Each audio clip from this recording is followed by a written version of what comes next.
The deafening roar of the approaching train was the only sound that reached Eleanor Walker's ears, as she struggled against the ropes that bound her to the railroad trestle. The dusty horizon of Wyoming territory shimmered in the late afternoon heat of 1882, her heart pounding wildly as the iron monster drew closer, black smoke billowing from its stack. This was how she would die, betrayed, abandoned, and sacrificed to the unforgiving machine of progress that was transforming the West. Blood trickled down her wrists as the rough hemp bit deeper into her skin with each desperate twist. The wooden planks beneath her vibrated with increasing intensity as the locomotive approached. Tears streamed down her dirt-smudged face, mingling with the sweat that plastered stray auburn curls to her forehead. "Help!" she screamed again, her voice hoarse from shouting. "Somebody help me!" But her cries were lost to the vast emptiness of the Wyoming plains. The men who had left her here, her own brother-in-law among them, were long gone, riding away with her late husband's gold claim papers in their possession. With no family left and the claim to her name stolen, they had decided Eleanor Walker was nothing but an inconvenience. The train whistle shrieked, closer now. Eleanor closed her eyes, offering one final prayer to a God she wasn't sure was listening. The rumbling beneath her had become a violent shaking, the planks rattling against their iron moorings.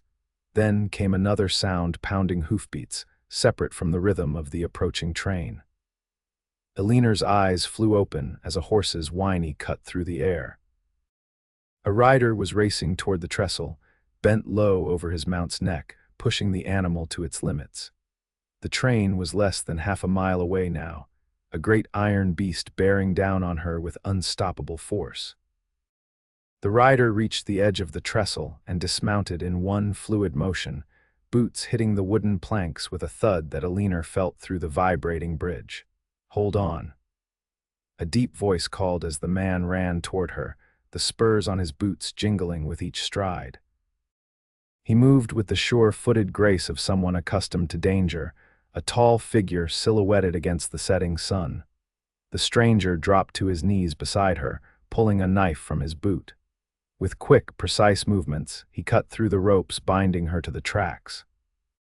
The train was so close now that Eleanor could feel the heat of its approach, see the wide-eyed engineer who had spotted them and was frantically pulling the brake levers.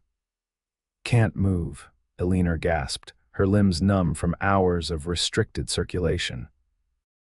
Without hesitation, the man scooped her into his arms. He ran, each step jarring as he carried her across the remaining stretch of trestle.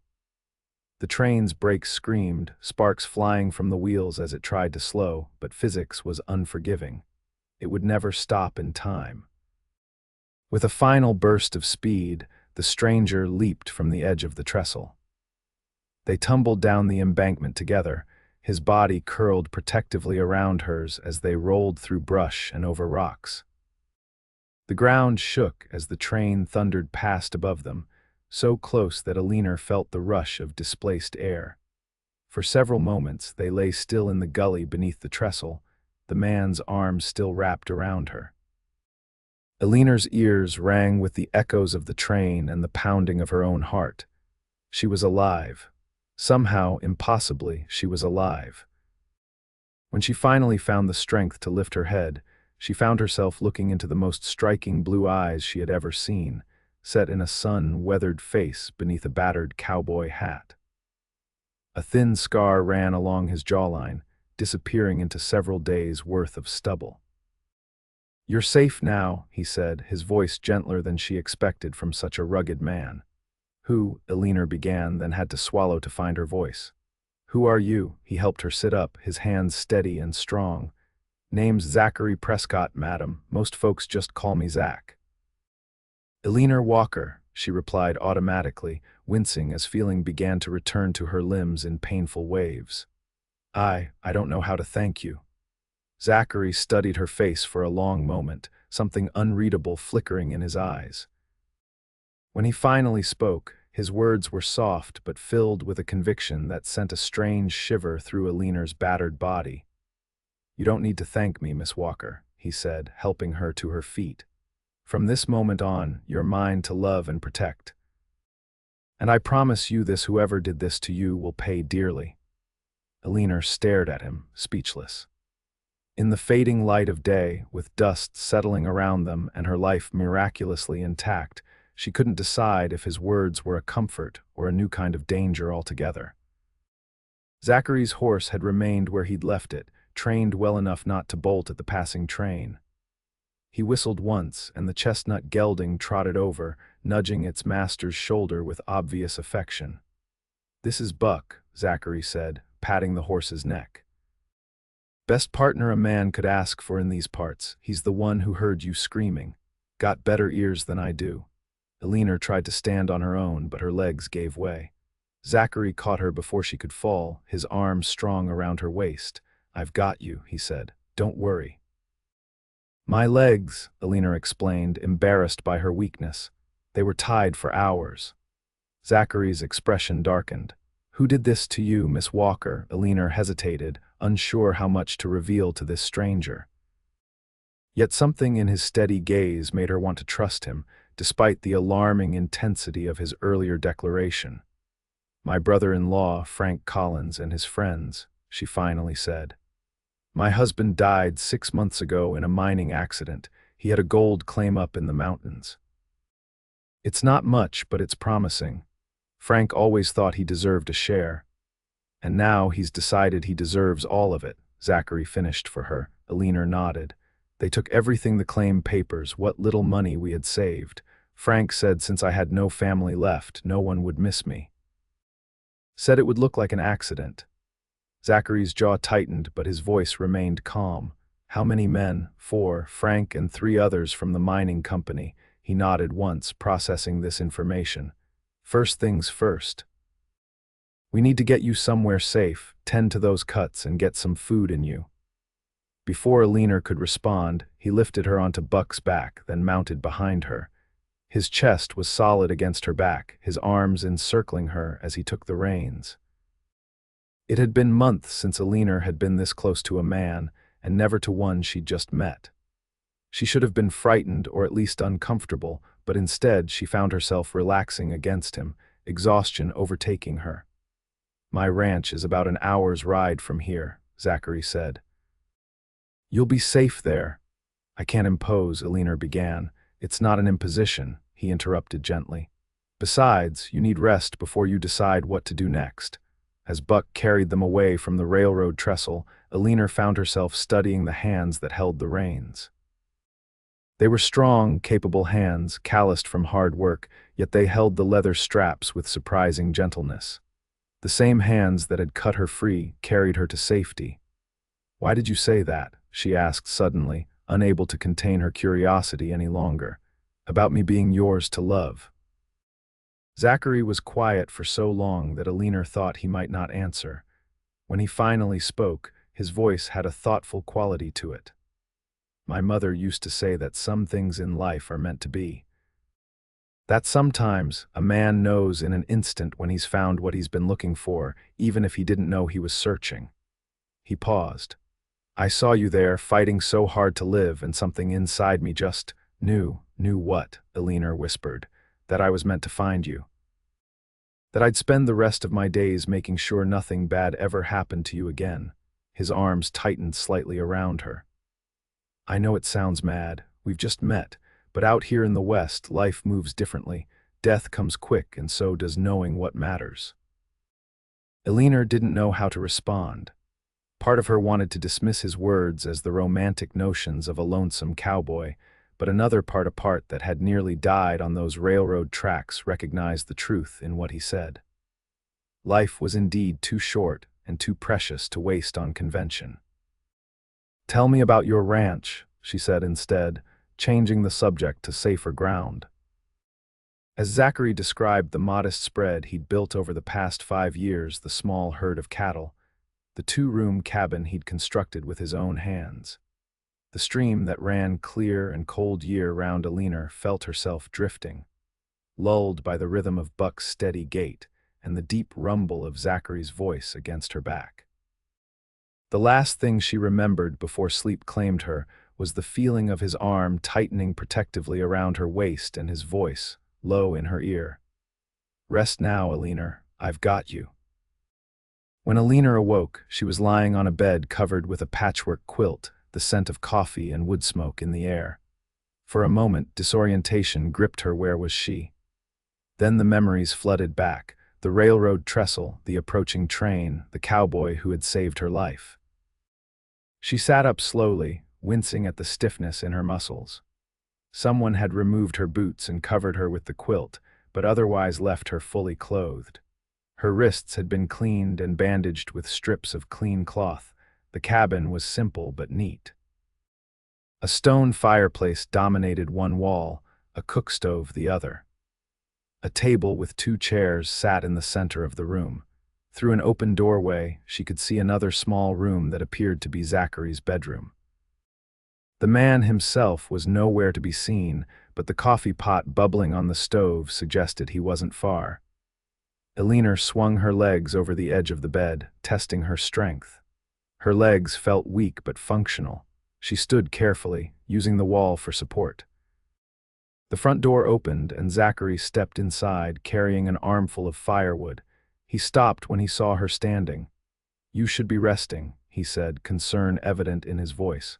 "I've rested enough," Eleanor replied, though in truth she felt as though she could sleep for days. "How long was I asleep?" "About 14 hours, Zachary said, depositing the wood in a box beside the fireplace. "It's just past 9 in the morning now." Eleanor's eyes widened. 14 hours, you should have woken me. You needed the sleep." He moved to the stove and poured coffee into a tin mug, which he offered to her. "Here, it's strong, but it'll help." Eleanor accepted the mug gratefully, letting the warmth seep into her hands. "Thank you for everything." Zachary shrugged off her thanks, seemingly uncomfortable with gratitude.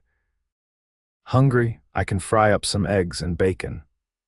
"That would be wonderful," Eleanor admitted, realizing she was indeed famished. As Zachary busied himself at the stove, Eleanor took the opportunity to study him more carefully in the daylight.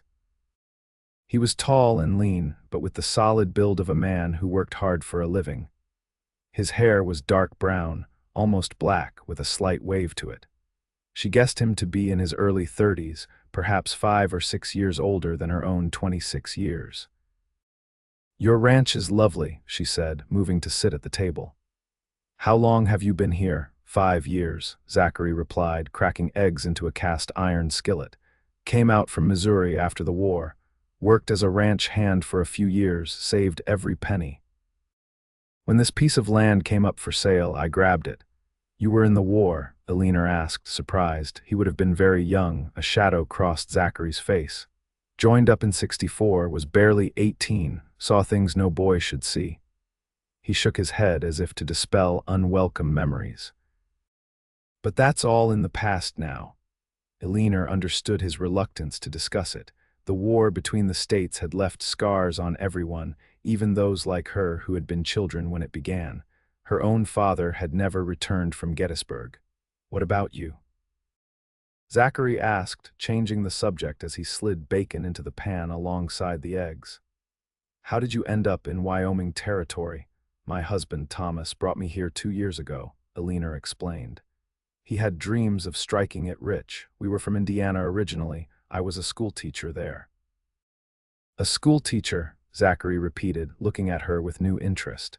"We could use one of those around these parts. Children for miles have no proper education." Eleanor smiled slightly. "I enjoyed teaching. After Thomas died, I tried to keep up with the claim, but it was difficult on my own." "And that's when your brother-in-law decided to step in," Zachary surmised, his tone hardening. Eleanor nodded. "Frank never approved of me, thought Thomas could have done better. When Thomas died, Frank started coming around more often, offering to help with the claim. Yesterday, he and his friends showed up with some papers they wanted me to sign. When I refused," her voice trailed off. "That's when they took you to the trestle," Zachary finished for her, setting a plate of food in front of her. "Yes, they thought no one would question a widow disappearing. People move on all the time out here." Zachary sat across from her with his own plate. "We'll get your claim back, Eleanor. Those men won't get away with this." The conviction in his voice made Eleanor look up sharply. Mr. Prescott, you've done more than enough already." "I couldn't possibly ask, Zach," he interrupted, "and you're not asking, I'm offering." His blue eyes held her steadily. "Besides, I meant what I said yesterday." Eleanor felt heat rise to her cheeks at the memory of his declaration. "Mr. Prescott, Zach, you don't even know me." "I know enough," he said simply. "I know you're brave, I know you're fighting to hold onto what's rightfully yours, and I know that something brought me to that trestle yesterday at exactly the right moment." He paused. "Where I come from, we don't ignore signs like that." Eleanor didn't know how to respond. Part of her wanted to dismiss his words as foolishness, but another part she'd thought had died with Thomas responded to the sincerity in his gaze. "Eat," Zachary said gently. "We can talk more after. You need your strength." They ate in companionable silence. The food was simple but good, and Eleanor realized just how hungry she had been. When she had cleaned her plate, she looked up to find Zachary watching her with a slight smile. "What?" she asked. "Nothing," he replied. "It's just good to see you eating." "You're too thin." Eleanor laughed despite herself. "Not all of us can spend our days herding cattle and chopping wood, Mr. Cowboy." His smile widened at her teasing, and something warm unfurled in Eleanor's chest. It had been so long since she had laughed, since she had felt anything but grief and worry. "There's a creek out back if you want to wash up," Zachary offered. "I've got some clothes that might fit you. They belong to my sister. She visited last year, left some things behind." "That would be wonderful," Eleanor admitted, suddenly conscious of her disheveled appearance. Her dress was torn and dirty from her ordeal. Zachary showed her to the creek, which ran cool and clear behind the cabin. He left her with a bar of soap, a towel, and a bundle of clothing, promising to stay within earshot but give her privacy. The cold water was invigorating, washing away not just the dirt and blood, but something of the terror of the previous day as well. Eleanor scrubbed her skin until it glowed pink, then washed her hair as best she could. The clothes Zachary had provided, a simple blue calico dress and undergarments, were slightly large but clean and whole. When she returned to the cabin, she found Zachary sitting on the porch, whittling a piece of wood with a small knife. He looked up as she approached, and the expression that crossed his face made her pause. It was a look of such open admiration that Eleanor felt herself blushing again. "You look like a new woman," he said, standing. "I feel like one," Eleanor admitted. "Thank you for the clothes." "They suit you," he replied. "Blue brings out the green in your eyes." The compliment, delivered so matter-of-factly, caught Eleanor off guard. She tucked a damp strand of auburn hair behind her ear, unsure how to respond. Zachary cleared his throat. "I've been thinking about your situation. Those men took your claim papers, but they can't file them without questions being asked. Everyone in town knows the claim belonged to Thomas Walker." "Frank has friends at the land office," Eleanor said, "and with no papers to prove my ownership. We need to get to town before they can file," Zachary said decisively. "The land office in Sweetwater is only open on Mondays and Thursdays. Today's Tuesday, so we have 2 days to get there and stop them. Sweetwater's a full day's ride from here," Eleanor pointed out, "and I don't even have a horse." "Buck can carry us both," Zachary said, "but not all day and not at the pace we'd need." He thought for a moment. "My neighbor, Joe Daniels, might lend us a horse. His place is about 3 miles from here." Eleanor hesitated. "Zach, I appreciate everything you've done, but this is my problem. I can't ask you to get involved further." Zachary's expression grew serious. "Eleanor, those men left you to die. They're not just thieves, they're killers. You go up against them alone, and they'll finish what they started." He stepped closer, close enough that she could see the flecks of gray in his blue eyes. "Besides, I already told you you're mine to protect now." "You hardly know me," Eleanor protested weakly. "I know enough," he repeated his words from earlier. "And I'm a good judge of character, had to be to survive the war." Eleanor looked away, conflicted. She had been self-reliant for so long, first as a widow trying to manage alone, then as a woman fighting to hold onto what was rightfully hers. Accepting help felt like admitting weakness. Consider it a loan, Zachary suggested, as if reading her thoughts. Once we get your claim back, you can repay me however you see fit. Eleanor met his gaze again. And if we can't get it back, then you'll have a place here for as long as you need it, he said simply. The offer was generous, too generous from a man she barely knew. Yet something told Eleanor she could trust him. Perhaps it was the straightforward way he spoke, or the lack of guile in his gaze, or perhaps it was simply that he had risked his life to save hers with no expectation of reward. All right, she agreed finally. We'll try it your way. But I insist on repaying you for your help. A slow smile spread across Zachary's face. Deal. Now let's see about getting you a horse. After a quick meal, they set out for Joe Daniels' ranch. The day was warm, but not oppressively so, with a light breeze that carried the scent of sage and wildflowers. Eleanor rode behind Zachary on Buck, her arms encircling his waist. The proximity was intimate, but somehow not uncomfortable. As they rode, Zachary pointed out landmarks and told her about the area where the best hunting was, which streams never ran dry even in the hottest summers, which valleys offered the best protection for cattle during winter storms. He spoke with obvious pride and knowledge of the land, and Eleanor found herself enjoying his commentary. "How did you learn so much about ranching?" she asked during a lull in the conversation. "You said you came from Missouri." "My family had a small farm there," Zachary replied. "But ranching I learned after the war, signed on with a cattle drive heading up from Texas. The trail boss, old Sam Murphy, took a liking to me, taught me everything he knew," he chuckled. "Said I was the only Yankee he'd ever met worth teaching." "You were lucky to find a mentor," Eleanor observed. "I was," Zachary agreed. "Sam's the one who convinced me to save for my own place instead of drinking away my wages like most of the boys did. Said a man needs roots, especially after seeing what war can do. He sounds wise. He died 2 winters ago, pneumonia." Zachary's voice held genuine regret. "I wrote to his widow down in San Antonio. She sent me his old saddle. It's the one we're sitting on now." Eleanor tightened her arms around him slightly in silent sympathy. She understood the pain of losing someone who had shaped your life. Joe Daniels turned out to be a gruff, barrel-chested man with a bushy beard and suspicious eyes that softened considerably when Zachary explained Eleanor's situation. "Left you on the tracks, did they?"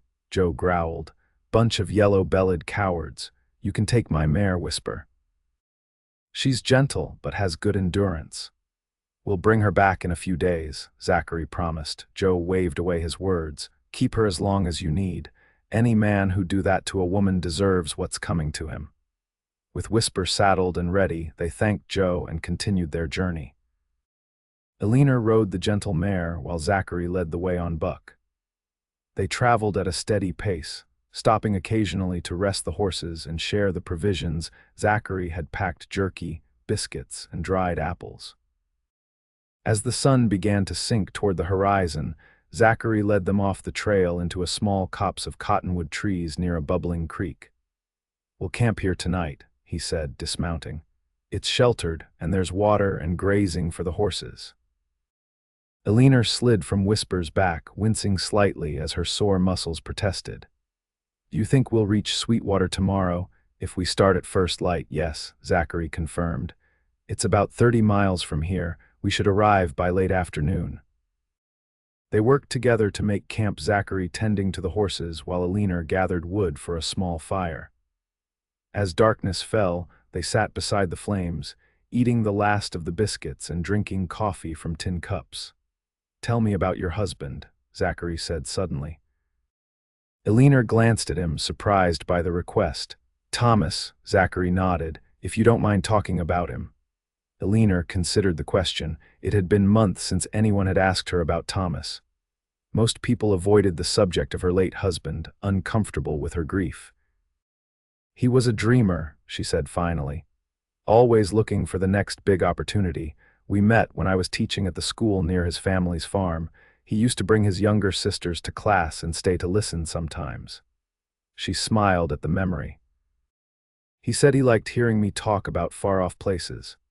Is that why you came west? His dreams, partly, Eleanor admitted. But I had dreams too. I wanted adventure, to see more of the world than just Indiana, she sighed. Thomas promised me mountains and vast skies. He delivered on that, at least. You sound like you had your doubts. Eleanor stared into the fire. Thomas was a good man, kind, generous to a fault, but he wasn't practical. He thought fortune was always just around the corner, one more strike away. She shook her head. When he died, I found out we had more debts than I realized. But the claim is valuable, Zachary asked. It has potential, Eleanor said carefully. There's been enough gold found to suggest a larger vein, but it needs investment, proper equipment, workers. Thomas was trying to save enough to expand operations when he died. Zachary was quiet for a moment, considering her words. And what about you, Eleanor? What do you want now? It was a question she had asked herself many times over the past 6 months. I want what's rightfully mine, she said slowly. Not just for the value, but because it was Thomas's dream, his legacy. She looked up at Zachary. But beyond that, I'm not sure. I thought about selling the claim and going back east, maybe teaching again, but something holds me here. The mountains and vast skies, Zachary suggested with a small smile. Eleanor returned his smile. Perhaps, or perhaps it's that I'm not ready to admit defeat, to let Frank win. There's no shame in starting over, Zachary said gently, but there's honor in fighting for what's yours. Their eyes met across the fire, and something unspoken passed between them, a recognition, perhaps, of kindred spirits. Two people who had faced loss but refused to be defined by it. The moment was broken by a distant howl, a wolf or coyote calling to its pack. Eleanor shivered despite the warmth of the fire. We should get some rest, Zachary said, standing. Tomorrow will be a long day. He unrolled a bedroll on one side of the fire and offered Eleanor his coat as an extra blanket. For himself, he took only a saddle blanket, positioning himself between Eleanor and the darkness beyond their small camp. Zach, Eleanor said softly as she settled into her makeshift bed. Thank you, not just for helping me, but for listening, for treating me like I matter. In the flickering firelight, she saw something tender cross his features. You do matter, Eleanor, more than you know. With those words hanging in the air between them, Eleanor closed her eyes, surprised to find that despite the gravity of their mission and the uncertainty that lay ahead, she felt safer than she had in months. The dawn broke clear and cold, painting the eastern sky in shades of pink and gold. Eleanor woke to find Zachary already up, tending to a small fire and brewing coffee. He looked up as she stirred, offering a smile that warmed her more than the fire could. Morning, he greeted. Sleep well. Better than I expected, Eleanor admitted, sitting up and running a hand through her tangled hair. Though I think every muscle in my body is complaining, Zachary chuckled. Riding will do that, especially when you're not used to it. It'll ease up after a few hours in the saddle. He handed her a cup of steaming coffee and a piece of jerky. Not much of a breakfast, I'm afraid, but it'll keep us going until we reach town. They ate quickly and broke camp, eager to be on their way. As Zachary had predicted, the initial stiffness in Eleanor's muscles gradually subsided as they rode. The day promised to be beautiful, with clear skies and a gentle breeze that kept the heat at bay. They rode mostly in comfortable silence, each lost in their own thoughts. Occasionally, Zachary would point out something of interest, a hawk circling overhead, a distant herd of pronghorn antelope, the tracks of a mountain lion that had crossed their path sometime in the night. By midday, the landscape had begun to change, the open prairie giving way to more rugged terrain with scattered pine trees and rocky outcroppings. They stopped briefly to rest the horses and share the last of their provisions. We're making good time, Zachary observed, scanning the horizon. Another 4 or 5 hours and we should see Sweetwater. Eleanor nodded, trying to ignore the knot of anxiety forming in her stomach. What's our plan when we get there? First, we find out if Frank and his friends have arrived yet, Zachary said. The town's not large, someone will have seen them if they are there. And if they are, Then we go straight to the land office and explain the situation, Zachary replied. Your husband's claim should be registered there. Even without papers, they might have records. And if they've already filed new papers? Eleanor asked, voicing her greatest fear. Zachary's expression hardened. Then we confront them directly. Frank may have friends, but so do I. The sheriff, Jim Blackwell, served with me during the war. He's a good man, fair-minded. Eleanor wanted to believe it would be that simple, but experience had taught her that justice was often elusive, especially for a woman alone. Still, she wasn't alone anymore, was she? The thought brought an unexpected comfort. They resumed their journey, pushing the horses a bit harder now that their destination was within reach. As the afternoon wore on, the terrain became increasingly familiar to Eleanor. These were the foothills she and Thomas had traveled through 2 years earlier, full of hope for their future. There, Zachary said suddenly, pointing toward a smudge on the horizon. Sweetwater. Eleanor squinted, making out the distant shapes of buildings. Relief flooded through her, quickly followed by apprehension. Somewhere in that town, Frank and his conspirators might be waiting. The men who had tied her to railroad tracks and left her to die, as if sensing her thoughts, Zachary moved Buck closer to whisper. Stay close to me when we get to town, he said, his voice low and serious. If Frank's there, I don't want you alone for a moment. I can take care of myself, Eleanor protested, though the memory of her helplessness on the trestle was still fresh. I know you can, Zachary said, surprising her. But even the strongest person needs backup sometimes. That's not weakness, Eleanor. It's wisdom. The unexpected insight left Eleanor momentarily speechless. This man continued to surprise her not just with his actions, but with his understanding. As they approached the outskirts of Sweetwater, the town came into clearer focus. It was larger than Eleanor remembered, with several new buildings that had sprung up in the 2 years since she'd last visited. The main street was busy with afternoon activity wagons coming and going, people moving between businesses, children playing in the dusty street. Zachary led them to a small livery stable at the edge of town. The stable hand, a lanky youth with a shock of red hair, greeted him by name. Mr. Prescott, ain't seen you in town for a spell. Hello, Billy, Zachary replied, dismounting. Need stalls for 2 horses. We'll be staying at least overnight. Got plenty of room, Billy assured him, eyeing Eleanor curiously as Zachary helped her down from Whisper's back. This is Mrs. Walker, Zachary introduced her. She's a friend. Eleanor noted the lack of elaboration and was grateful for it. The fewer people who knew her business, the better. Pleased to meet you, madam, Billy said, touching his cap respectfully. Has anyone new come to town in the last day or so? Zachary asked casually as he handed over Buck's reins. Billy thought for a moment. Let's see. There was a drummer came through yesterday, selling patent medicines. And this morning, 4 gents rode in, looking trail-worn. Took rooms at the Golden Eagle, I heard. Eleanor's heart skipped a beat. 4 men it had to be Frank and his accomplices. Thanks, Billy, Zachary said, slipping the boy a coin. Take good care of our horses. Always do, Mr. Prescott, Billy replied cheerfully. As they walked toward the main street, Zachary placed a protective hand at the small of Eleanor's back. The land office will be closed by now, he said quietly. It's almost 4, we'll have to wait until morning. So Frank and his friends are already here, Eleanor said, trying to keep the fear from her voice. Seems that way, Zachary agreed grimly, but they can't file until tomorrow either. We still have time. Where will we stay? Eleanor asked, suddenly conscious of their situation. A single woman traveling with a man who wasn't her husband would raise eyebrows, even in a frontier town like Sweetwater. There's a respectable boarding house run by a widow, Mrs.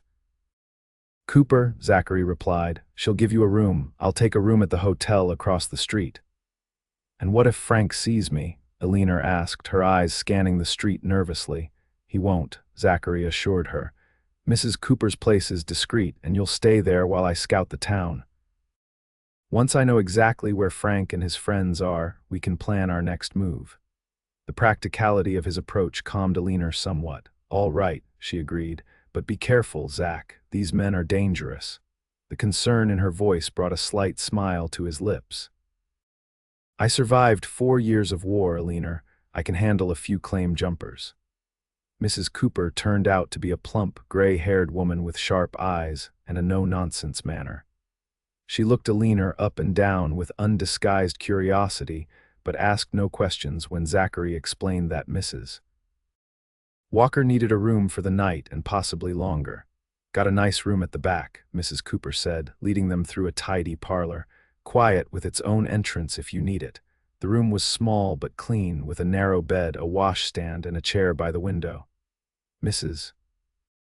Cooper left them with a promise of hot water for washing and supper in an hour. "Will you be all right here?" Zachary asked once they were alone. Eleanor nodded, though her hands trembled slightly as she removed her bonnet. "Yes, but what will you do now?" "I'll get a room at the hotel, then visit the sheriff," Zachary replied. "If we're lucky, Jim will still be in office. Then I'll see what I can learn about Frank's movements." "Be careful," Eleanor said again, unable to keep the worry from her voice. "If they see you asking questions." Zachary stepped closer, taking her hands in his. They were warm and steady, anchoring her when she felt herself drifting on a sea of fear and uncertainty. "Eleanor," he said softly, "I promise you this: by this time tomorrow, you'll have your claim back, and Frank Collins will never threaten you again." The conviction in his voice was so strong that Eleanor found herself believing him despite her doubts. "How can you be so certain?" "Because some things are worth fighting for," he said simply. "And some people are worth protecting, no matter the cost." Before Eleanor could respond, Zachary lifted her hands to his lips and pressed a gentle kiss to her knuckles.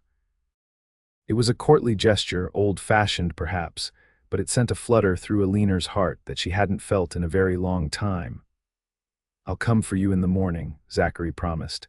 "Get some rest." After he left, Eleanor sat on the edge of the bed, her thoughts in turmoil.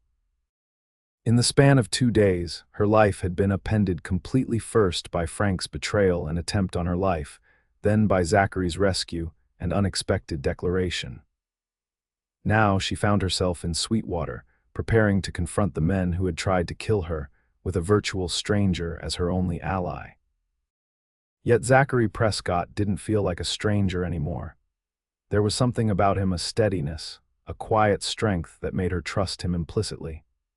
And beneath his practical exterior, she sensed a depth of feeling that both intrigued and frightened her.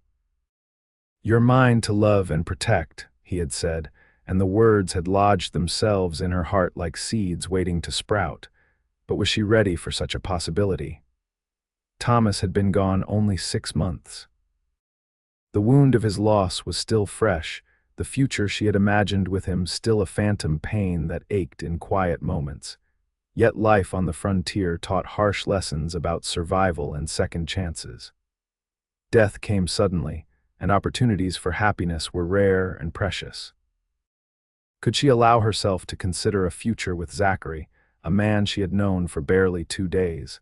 Eleanor shook her head, pushing the confusing thoughts aside. First, she needed to reclaim what was rightfully hers. Only then could she consider what or who might be next in her life's journey. Mrs. Cooper's promised hot water arrived, and Eleanor gratefully washed away the dust of travel. Supper was simple but filling: beef stew, fresh bread, and apple pie for dessert. The other boarders, 2 elderly sisters and a young clerk from the mercantile, were curious about the newcomer but politely refrained from prying questions. After the meal, Eleanor retired to her room, exhaustion settling into her bones. Despite her racing thoughts and concerns about the next day, sleep claimed her almost as soon as her head touched the pillow. She dreamed of the railroad trestle, of being bound and helpless as the train approached.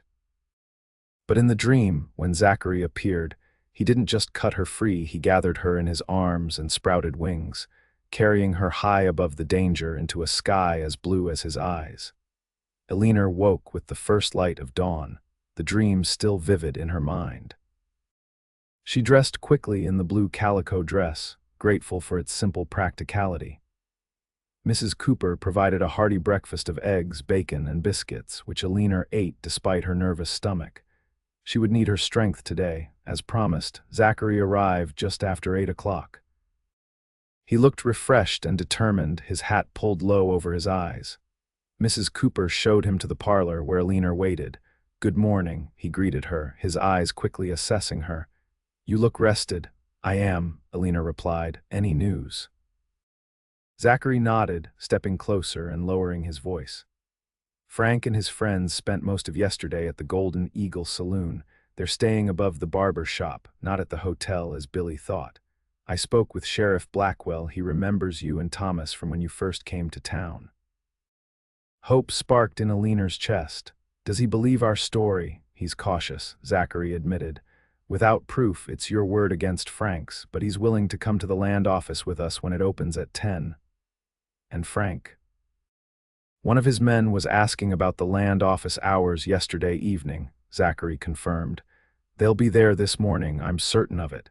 Eleanor took a deep breath, steadying herself. Then so will we. They left Mrs. Cooper's boarding house together, Zachary offering his arm as they walked down the main street. Sweetwater was already bustling with morning activity, shopkeepers opening their businesses, wagons delivering goods, women going about their errands. The land office was located in a small brick building near the center of town. As they approached, Eleanor's steps faltered. Standing outside the still-closed office were 4 men, one of whom she recognized immediately as Frank Collins.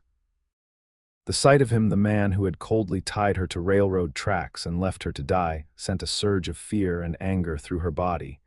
Zachary felt her tense and squeezed her arm reassuringly.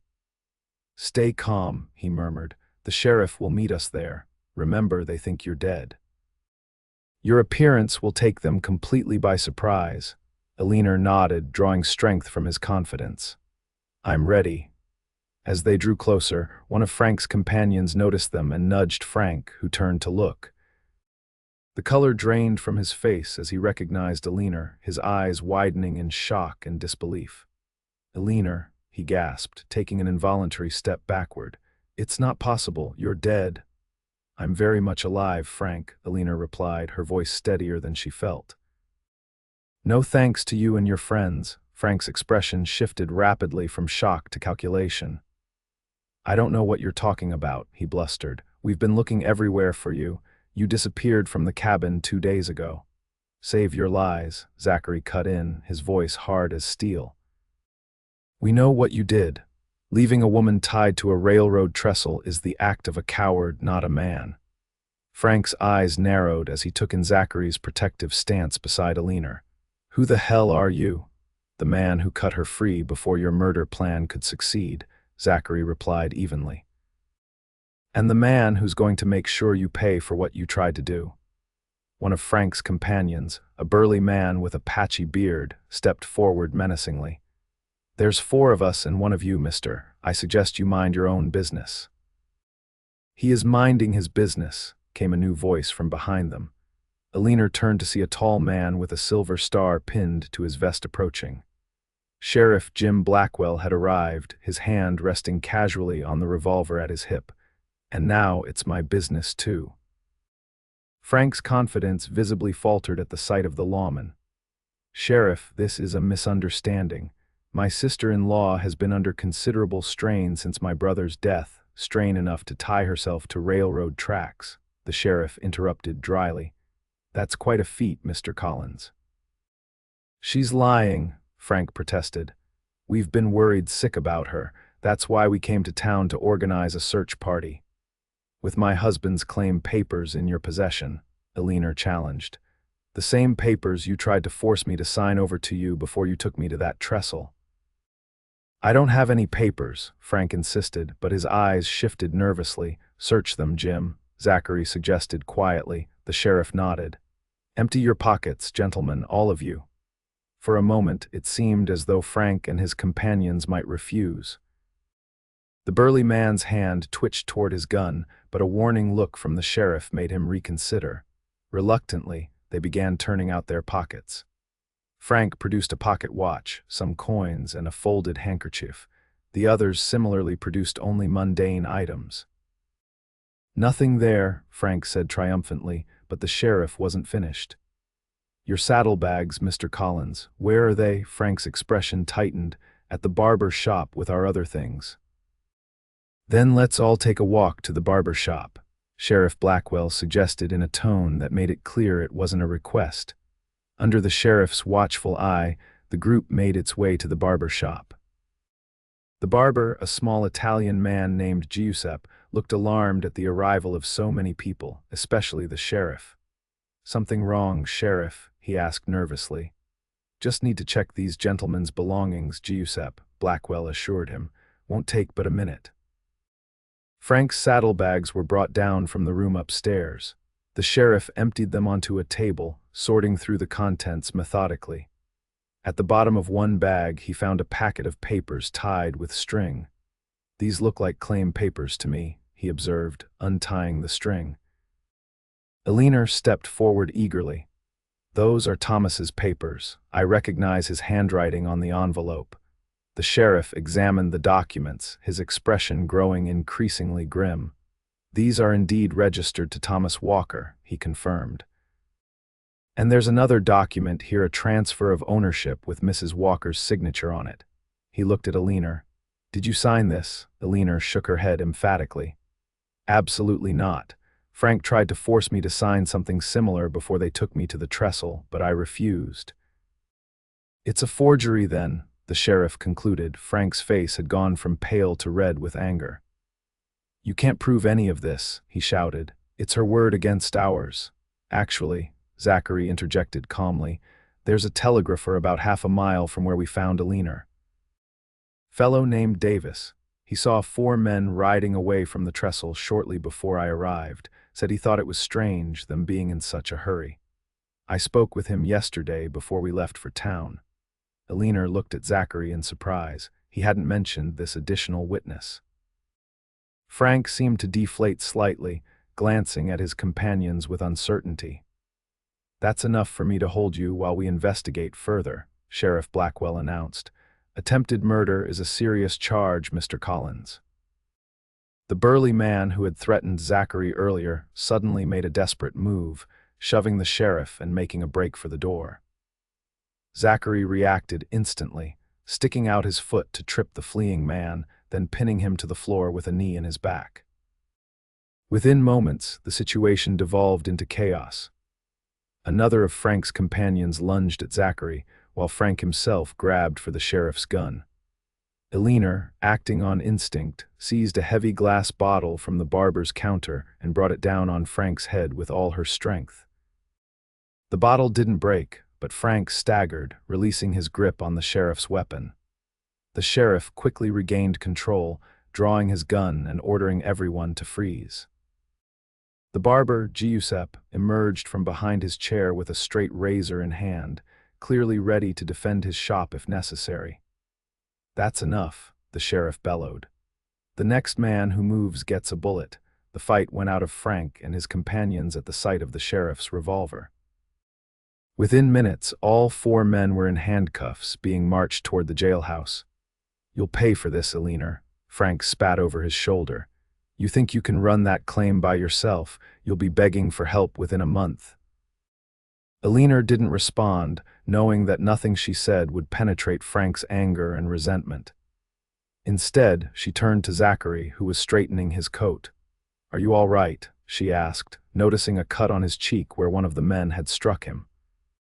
"I've had worse," he assured her with a slight smile. "What about you? That was quite a swing with that bottle." Despite everything, Eleanor found herself laughing. "I surprised myself. I've never hit anyone before." "Well, you picked a good time to start," Zachary replied, his eyes warm with admiration. The sheriff returned after ensuring his prisoners were securely locked in the jail cells. He handed the packet of claim papers to Eleanor. "These rightfully belong to you, Mrs. Walker," he said. "I'll need statements from both of you about what happened at the trestle, and we'll need to wire that telegrapher for his statement as well. But I don't think you'll have any more trouble from Frank Collins and his friends. Attempted murder carries a long sentence in Wyoming territory." Thank you, Sheriff, Eleanor said gratefully.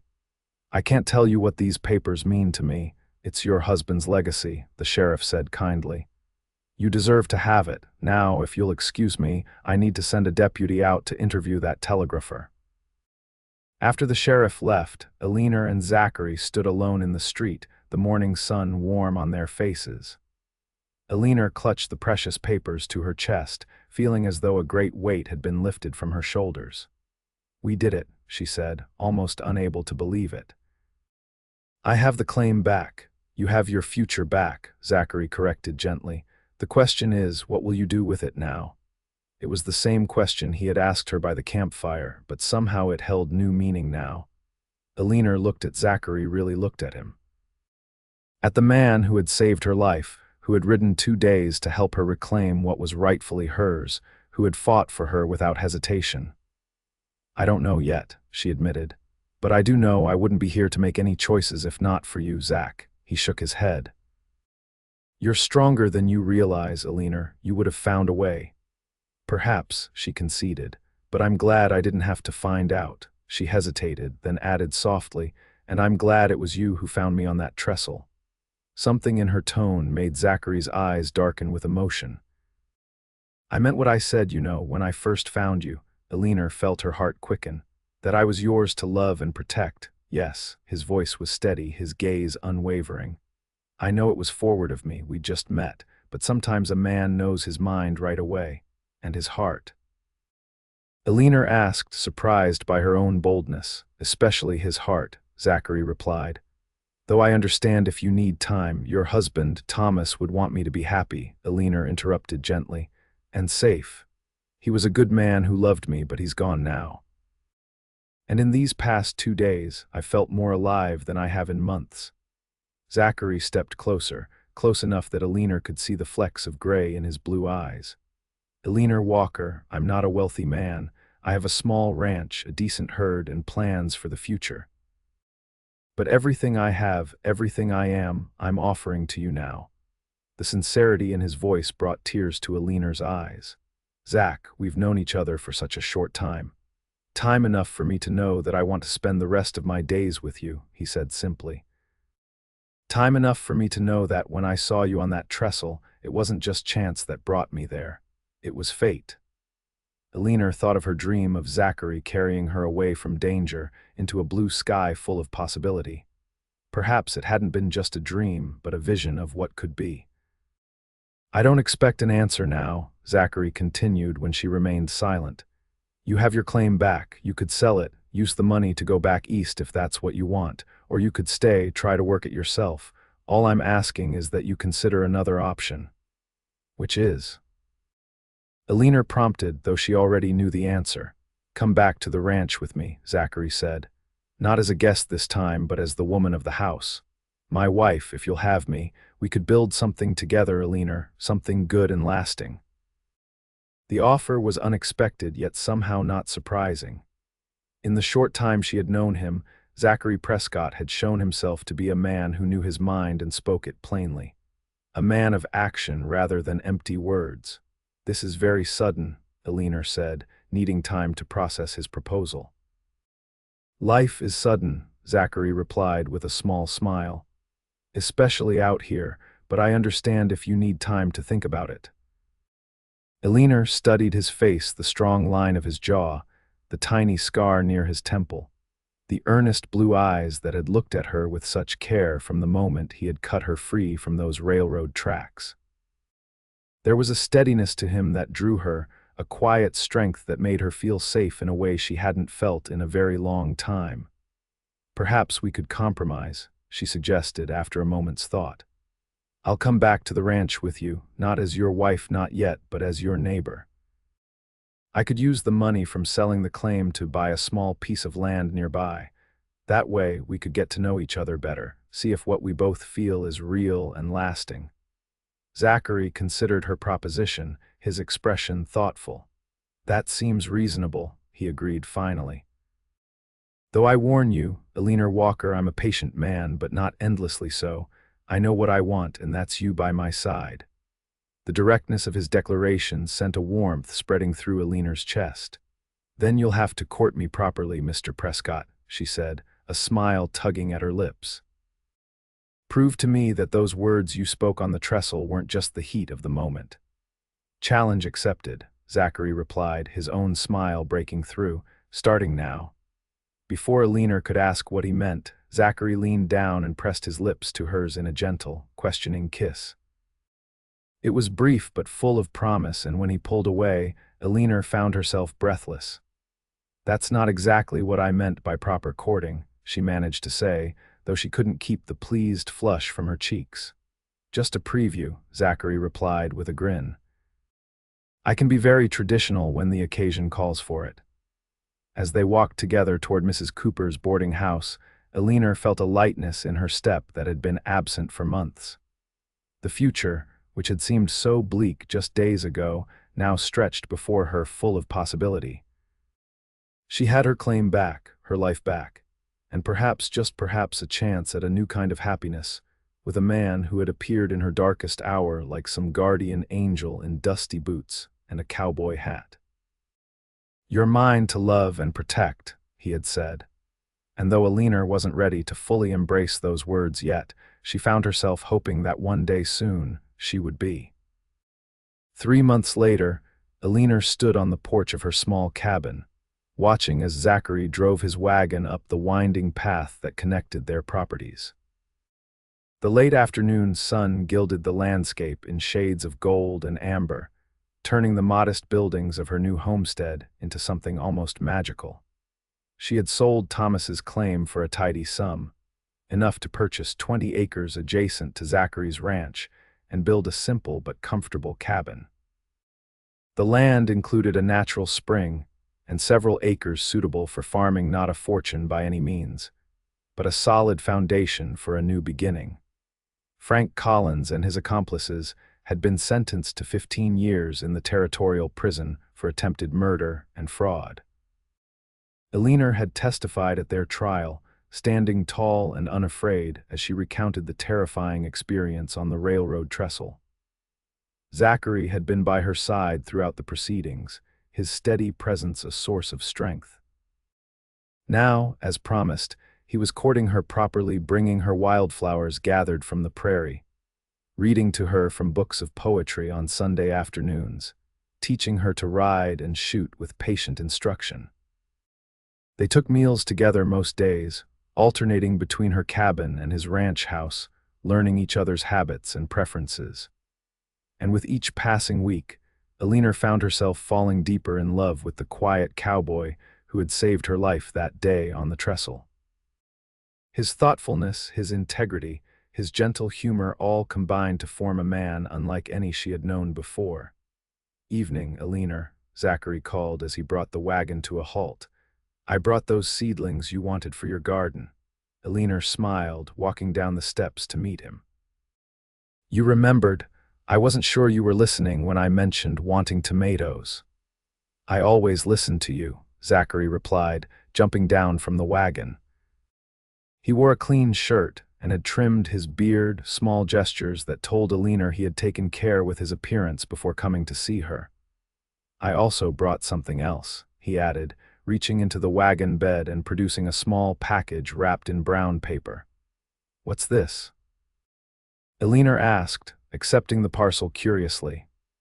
Open it and see, Zachary encouraged, a hint of nervousness in his usually confident manner. Eleanor carefully unwrapped the package to reveal a small leather-bound book. Opening it, she discovered it was a journal, its pages blank and waiting to be filled. Inside the front cover, Zachary had written in his neat, precise handwriting, for new beginnings and dreams yet to come. Zach, it's beautiful, Eleanor said, genuinely touched by the thoughtful gift. I thought you might want to start writing again, he explained. You mentioned that you used to keep a journal when you were teaching.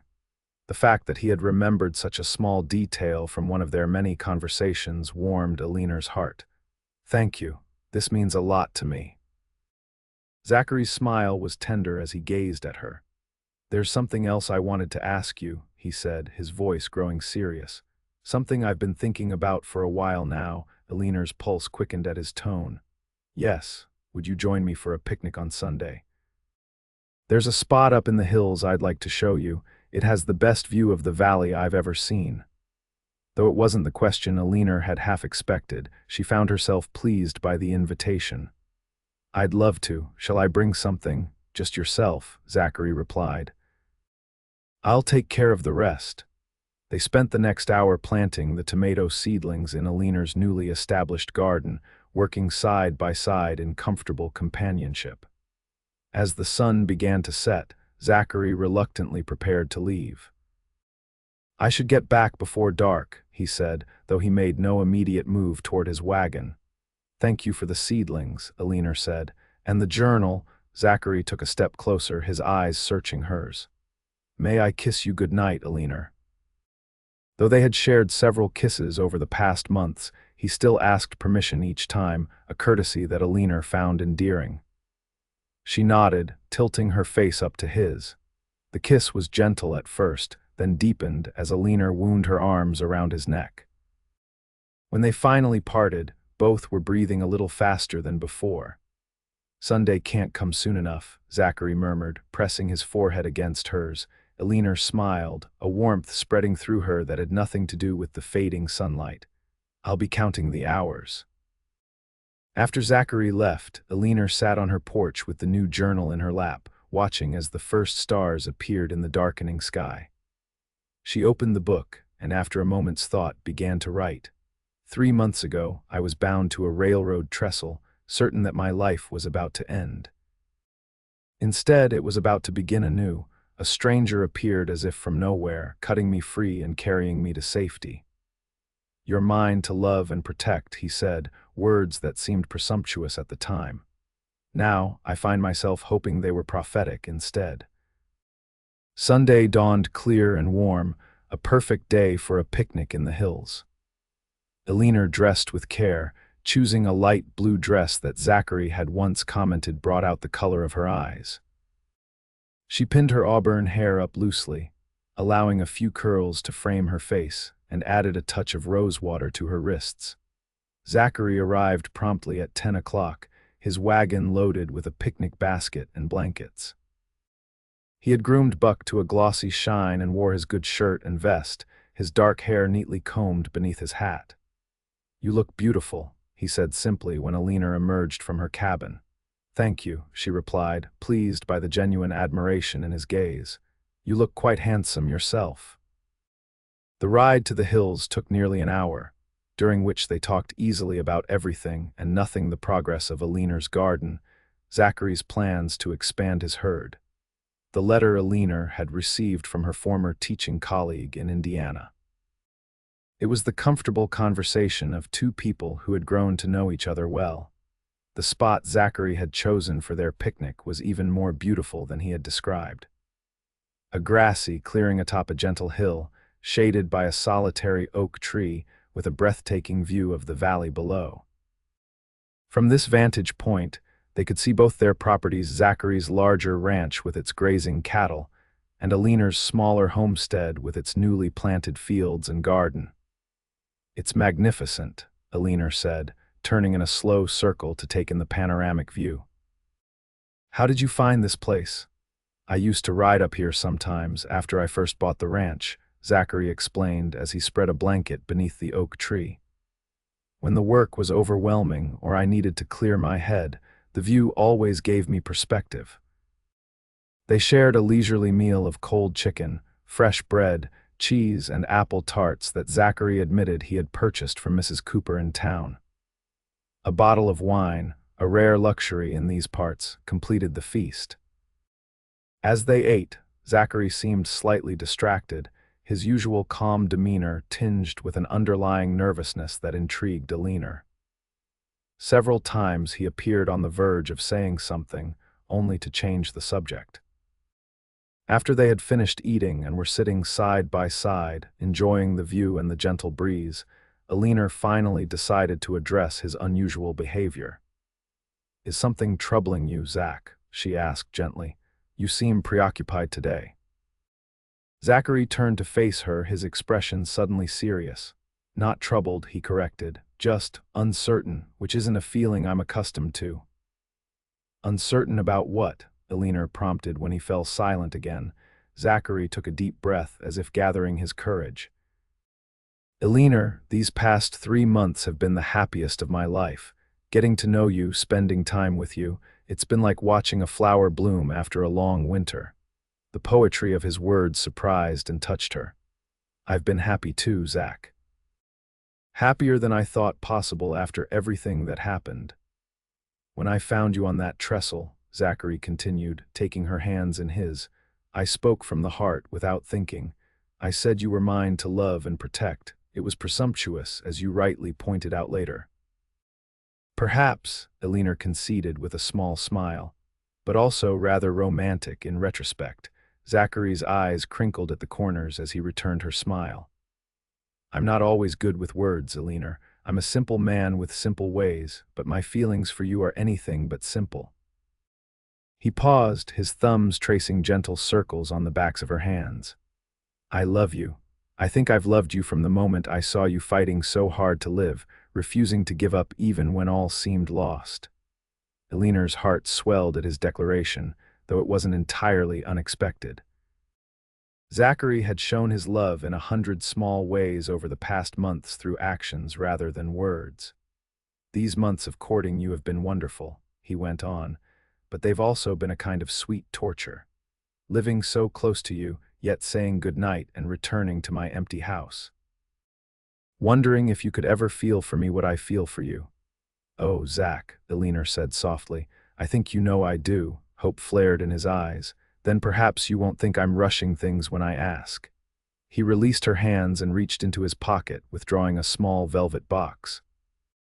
Eleanor Walker, will you do me the very great honor of becoming my wife? He opened the box to reveal a delicate gold ring set with a small diamond that caught the sunlight and scattered it in tiny rainbows. Eleanor stared at the ring, then at Zachary's face so full of love and hope and nervous anticipation.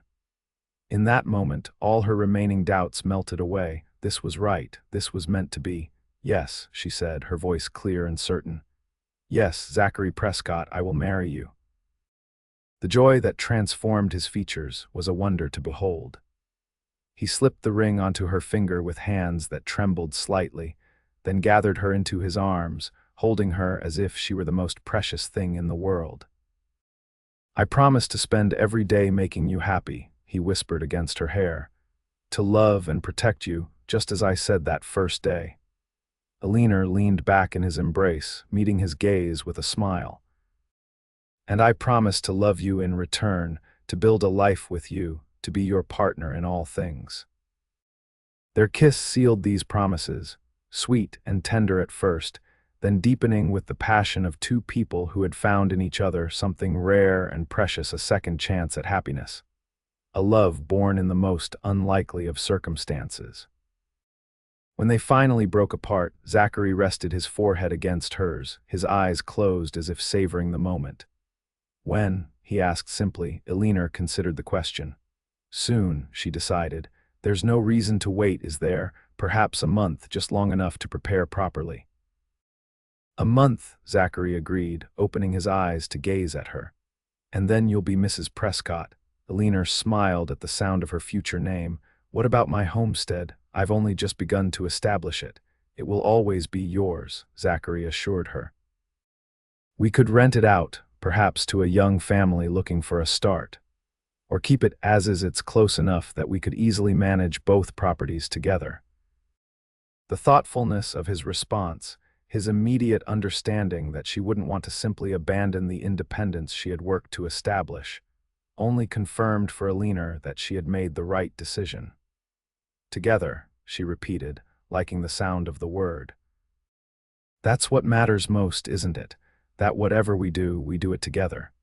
Zachary nodded, his expression solemn yet joyful.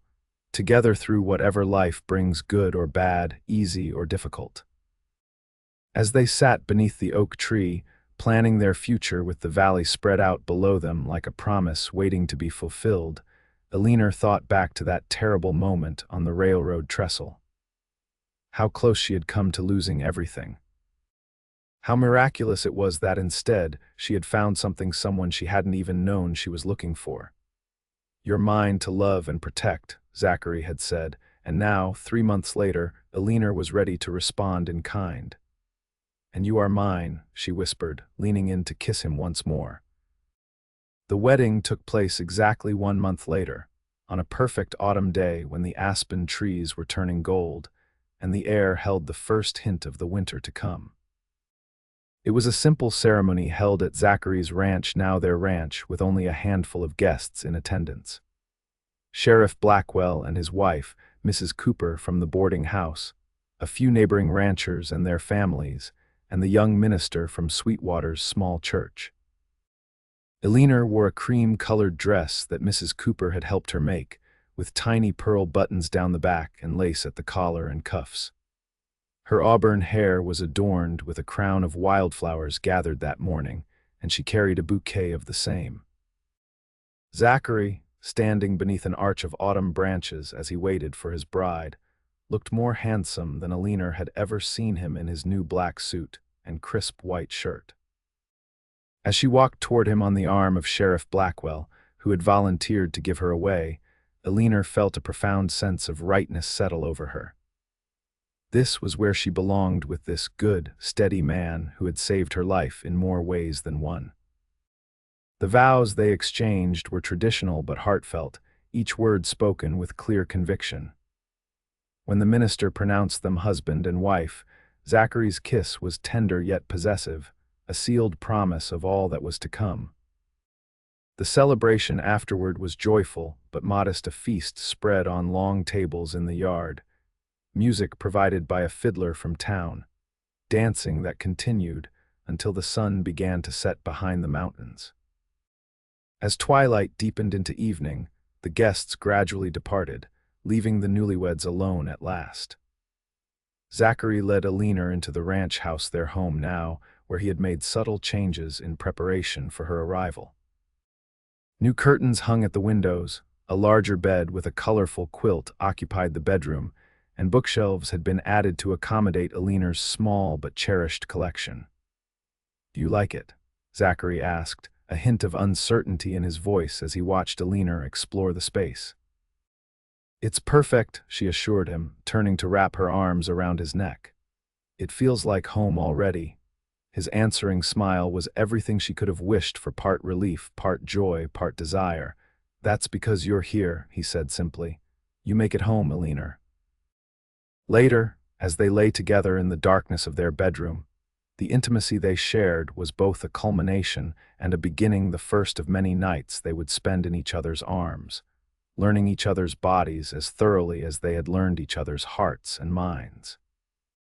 "I love you, Mrs. Prescott," Zachary whispered against her skin, the new name still sounding wonderfully strange and right all at once.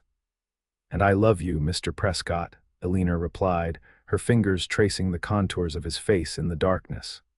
"More than I ever thought possible."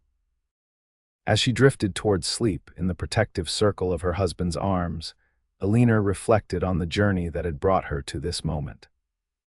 From the terror of the railroad trestle to the safety of this bed, from the brink of death to the threshold of a new life, it had been a path as unexpected as it was miraculous. "You're mine to love and protect," Zachary had said that day, and now, at last, Eleanor could reply with her whole heart. "And you are mine." 5 years later, Eleanor stood on the porch of their expanded ranch house, watching as Zachary taught their 4-year-old son Thomas to ride his new pony. The little boy sat proudly in the small saddle, his dark hair and blue eyes a perfect blend of his parents' features, his laughter carrying across the yard as Zachary led the gentle pony in a circle. Beside Eleanor, balanced on her hip, their 18-month-old daughter, Sarah, clapped her tiny hands in delight at the sight of her brother's antics. With her auburn curls and curious green eyes, she was the image of her mother, though she had inherited her father's determined nature. "Careful, Thomas," Eleanor called as the boy attempted to stand up in the stirrups. "Both hands on the reins, just like Papa showed you." Thomas obediently sat back down, shooting his mother a grin that was pure Zachary. "I'm being careful, Mama. Papa says I'm a natural." Zachary glanced up at Eleanor with a sheepish smile. "He is doing well," he defended himself. Got good balance, just like his mother. Eleanor shook her head fondly. Since Thomas's birth, Zachary had been impatient to introduce him to all the skills a young rancher would need. Eleanor had insisted they wait until he was at least 4 for the riding lessons, a compromise that Zachary had accepted with good grace. "Mama, down," Sarah demanded, squirming in Eleanor's arms. "Me ride too." "Not yet, sweetheart," Eleanor replied, kissing the top of her daughter's head. "When you're older, like Thomas." Sarah's lower lip protruded in a pout that threatened to become a full tantrum. Before it could escalate, Zachary handed Thomas's reins to Joe Daniel's son, who worked for them now, and crossed the yard to scoop Sarah from Eleanor's arms. "How about you help Papa feed the chickens instead?" he suggested, settling the little girl against his shoulder. "That's an important job, too." Sarah considered this alternative, her expression serious. "Eggs for breakfast?" she asked hopefully. "The very best eggs," Zachary promised, dropping a kiss on her forehead. To Eleanor, he added, "We'll be back in time to help with supper." Eleanor watched as her husband carried their daughter toward the chicken coop, pointing out various sights along the way: a butterfly, an interesting cloud, a rabbit darting into the brush. Sarah's delighted exclamations made Eleanor smile.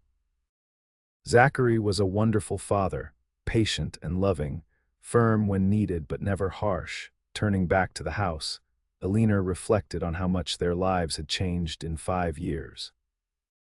The ranch had prospered beyond their expectations, thanks in part to Zachary's hard work and in part to Eleanor's shrewd management of their finances. They had added more land, increased their herd, and built a larger home to accommodate their growing family. Eleanor's former homestead now housed the small school she had established 3 years earlier, where she taught the children from neighboring ranches 3 days a week.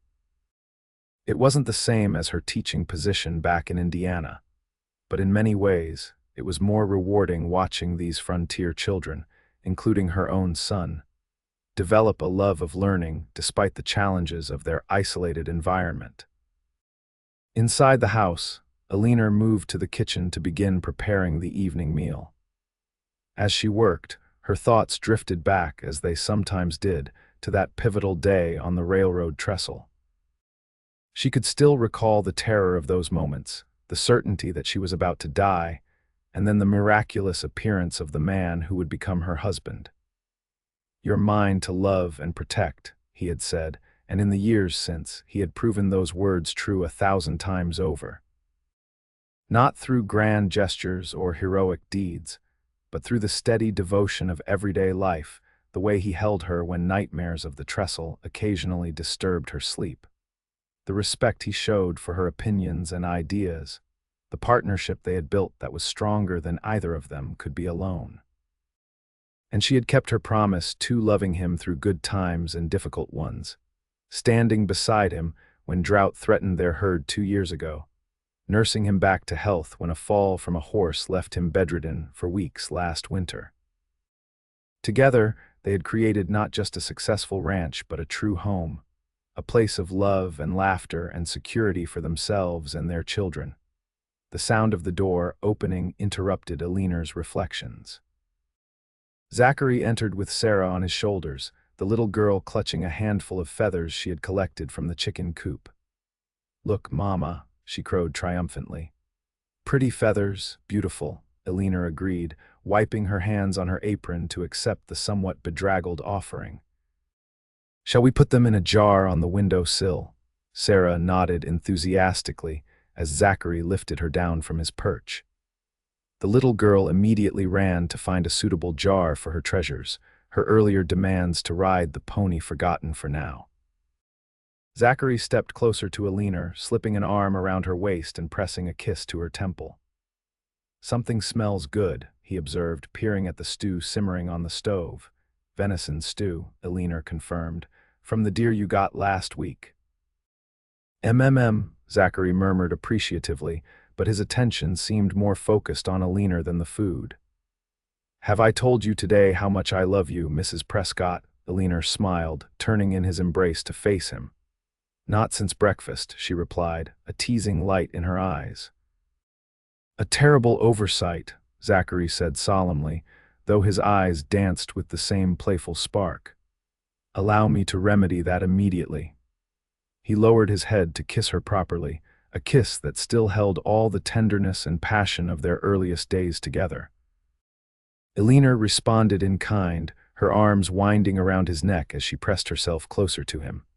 They were interrupted by the sound of the door banging open again as Thomas barreled into the house, full of excitement about his riding lesson. "Papa, mister. Daniel says I can try trotting tomorrow if you say it's all right."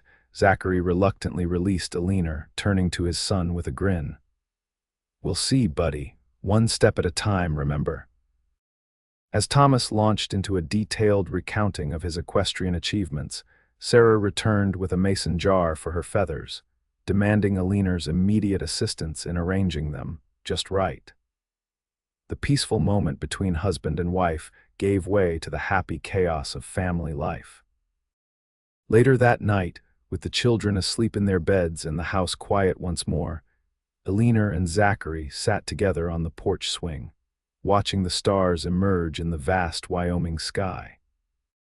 It was a ritual they had established early in their marriage, these moments of quiet connection at the end of busy days. "I got a letter from the sheriff today," Zachary mentioned, his arm comfortable around Eleanor's shoulders. "Frank Collins is being released from prison next month."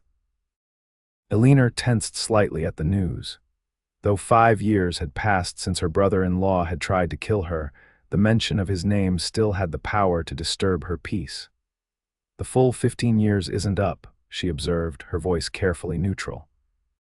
"Good behavior, apparently," Zachary replied, his tone suggesting what he thought of that assessment. "Jim wanted to warn us in case Frank decides to come looking for trouble." Eleanor considered this possibility. "Do you think he will?" Zachary was quiet for a moment, thoughtful rather than alarmed. "No," he said finally. "He's lost 15 years of his life already. Only a fool would risk losing more by seeking revenge." "Frank Collins is many things, but he's not a fool," Eleanor agreed. "Besides, what could he do? The claim is long sold, and we've built a good life here. There's nothing for him to take from us now." "Nothing at all," Zachary confirmed, pulling her closer against his side. "And if he is foolish enough to try, he'll find I'm even more determined to protect what's mine now than I was 5 years ago." The possessive note in his voice made Eleanor smile. Some things hadn't changed in 5 years of marriage.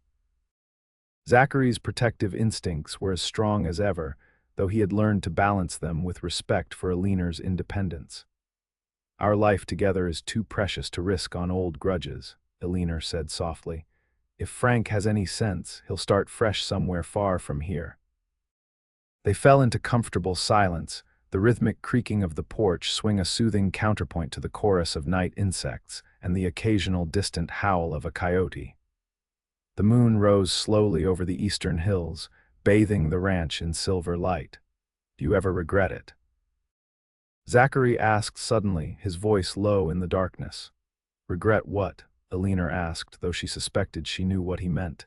"Saying yes, marrying me so quickly after we met. Sometimes I think about how forward I was, declaring you mine the moment I found you, proposing after just 3 months." Eleanor shifted to look up at her husband's face, silvered by moonlight. Even after 5 years of marriage and 2 children, he still occasionally harbored these moments of insecurity, this disbelief in his good fortune. "Never," she said firmly. "Not for a single moment. Do you know why?" Zachary shook his head slightly, waiting for her to continue. "Because you were right that day on the trestle," Eleanor explained. "Some things are meant to be. We were meant to be. I think I knew it too, deep down, even when I was pretending to be sensible and cautious."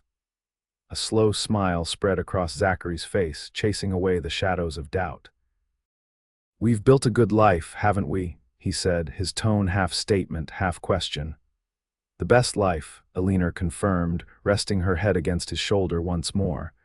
"And we're still building it every day." As if to emphasize her point, a small cry came from inside the house. Sarah, likely waking from a bad dream as she sometimes did. Eleanor moved to rise, but Zachary gently detained her. "I'll go," he offered. "You've been on your feet all day with the children and the cooking." Eleanor settled back into the swing with a grateful smile. "Thank you. She'll probably want a story before she'll go back to sleep." "The one about the brave princess who rides a dragon," Zachary guessed, referring to Sarah's current favorite. "Most likely," Eleanor confirmed with a laugh. "She asked for it twice at bedtime already." Zachary leaned down to press a tender kiss to Eleanor's lips before heading inside to comfort their daughter. Eleanor remained on the porch, savoring the peaceful night and the contentment that had become the foundation of her life. 5 years ago, bound to a railroad trestle and facing certain death, she could never have imagined this future, this home, these children, this deep and abiding love with a man who had appeared like an answer to her desperate prayers. "You're mine to love and protect," Zachary had declared, and that promise, spoken in the heat of a dramatic rescue, had blossomed into something far richer and more complex than either of them could have anticipated. It had become a partnership of equals, a shared journey through all the joys and challenges of building a life together on the Wyoming frontier. As Eleanor gazed up at the star-filled sky, she offered a silent prayer of gratitude for second chances, for unexpected rescues, and for the courage to say yes to love when it appeared in the most unlikely of circumstances. Inside the house, she could hear Zachary's deep voice beginning Sarah's favorite story, the little girl's hiccuping sobs already subsiding as she listened. Soon, father and daughter would both emerge Sarah to get one more goodnight kiss from her mother, Zachary to reclaim his place beside Eleanor on the porch swing, and tomorrow would bring another day of their shared life, ordinary in its routines, extraordinary in its happiness. Another day of the future they had built together, step by step, from the ashes of what might have been the end of Eleanor's story, but had instead been just the beginning.